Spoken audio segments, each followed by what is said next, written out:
What's up, everybody? This is Whisky in the 6. I'm Rob. Today, to speed things up a little bit, I have Wild Turkey 101 Bourbon, and I couldn't get the 101 Rye, so to substitute, I'm using the Wild Turkey Straight Rye. This one is bottled at 40.5%, so 81 proof. I'm going to start with the bourbon. The bourbon is a blend of 6, 7, and 8-year-old bourbons. The mash bill on this bad boy is 75% corn, 13% rye, and 12% barley. On the Wild Turkey Straight Rye, we have 51% rye whiskey, 37% corn, and 12% barley in the mash bill. So obviously, it has to be 51% or more rye whiskey for it to be considered a straight rye in the United States. These are both products of a Kentucky distillery, all right? Wild Turkey is a Kentucky distillery. I'm going to start by nosing and tasting them both straight, and then I'll add a little bit of water to the 101 since it's a little higher in proof. Get brown sugar right off the hop. A little bit of a grassy note.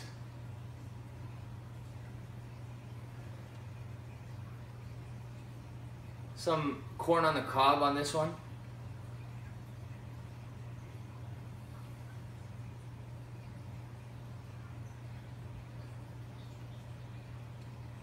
Definitely some caramel in there as well.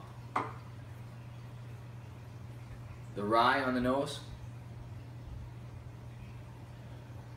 leaning towards like a sweet apple nose. Gets like a little bit of a bubblegum sweetness to this.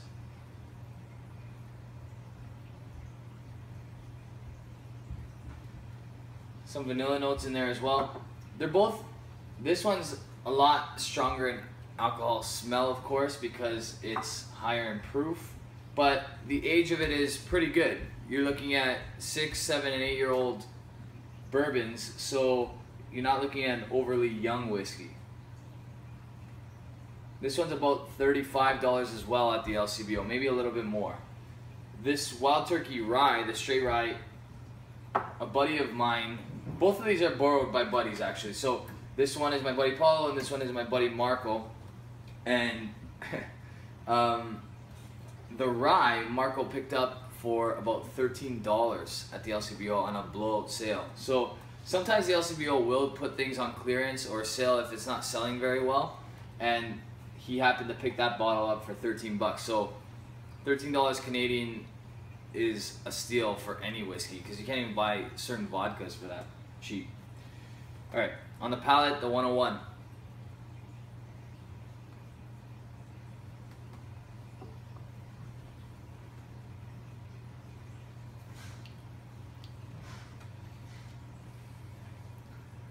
I like this one. It's got some really sweet notes. You don't need water. It's not overly drying at all, despite being around 50.5% ABV. There's some nice vanilla notes. There's some nice brown sugar notes. One more sip.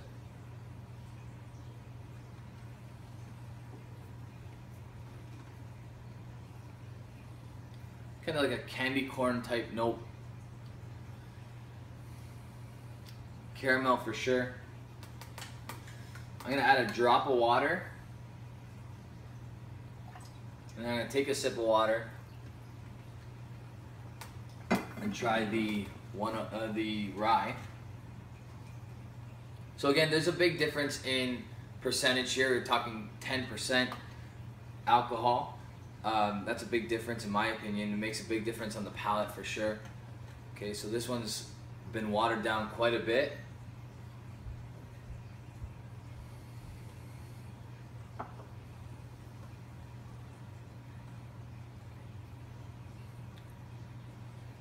It's different. I mean, it's not as full as you'd like it to be, obviously, because it's bottled at 40.1%. If this was the 101, I feel like I'd get a better understanding of this whiskey. And I believe that the 101 is the same mash bill as this one. It's good though. I mean, you could tell all the nice notes are there. I wish it wasn't watered down so much. I wish they wouldn't bottle it at 40.1%. But for $13, you definitely can't go wrong. It's a tasty whiskey. It's not something that you need to mix with anything. You can definitely sip this whiskey. It's a little bit on the lighter side, so if you like a fuller, bolder whiskey, that's definitely not the one for you. But this one's definitely a B+ for me. And the reason for that is the cost is great, and it's definitely a sippable whiskey. So that's a B+. I'm gonna take one more sip.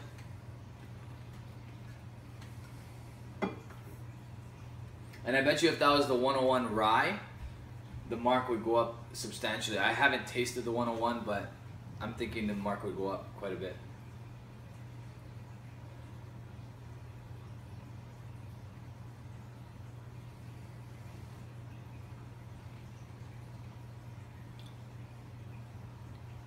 So I like my alcohol, my whiskey, bottled at higher proof or ABV, however you want to, whatever term you want to use, because then you can water it to your liking.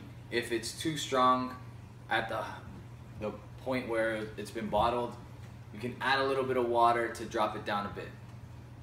Over here, I think I've found maybe it's money spot because it tastes even better with a little bit of water.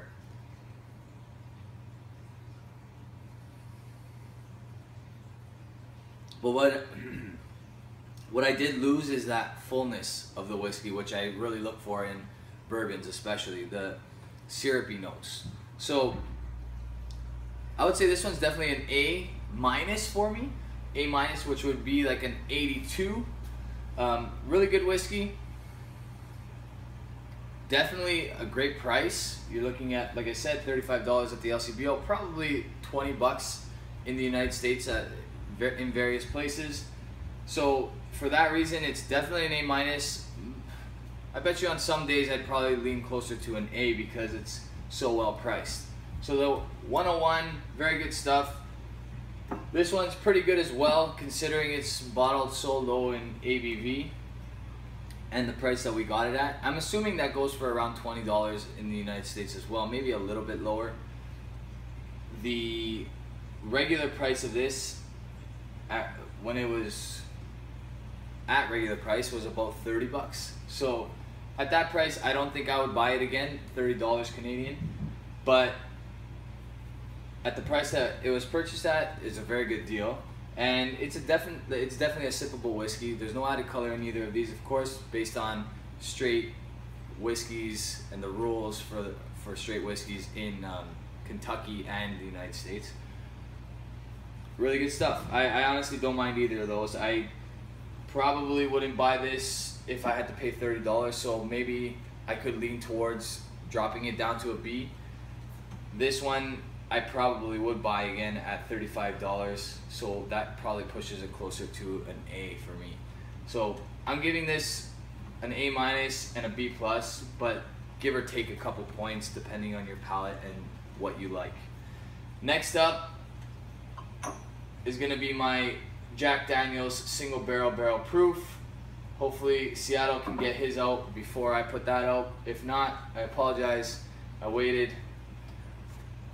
Then Maker's Mark versus Maker's 46 to speed things up a little bit. And also this Tuesday I have a live event with Basement Drummer Mel, and we're going to be doing the JD single barrel rye, the Elmer T. Lee small batch single barrel, and Willet batch 16C26. I gotta double check whether or not he put Willet Bourbon or Willet Rye in here, but I'm assuming it's the Bourbon, but I'm not 100% sure. I gotta double check with him. And those will all be this Tuesday night coming up at 10 o'clock. All right, we said 10 o'clock. I'm almost certain it's 10 o'clock. I'll double check. I'll put it on my Instagram, Twitter, and Facebook. You guys can check that out there just to confirm. I hope to see you guys live in the chat. It's always nice to have a bunch of people watching and adding to the conversation. And then hopefully before this month is up, I would like to do a live event with Bubba and the Beard regarding Stag Junior. Alright, so that's this sample that they sent me not that long ago. I've had an opportunity to try it. It's really good stuff.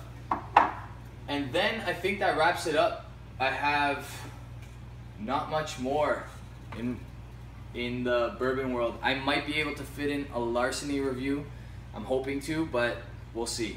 Alright, well, there's only 11 days left of August, so the month is almost up. I've had a blast. I hope you guys did too. Cheers.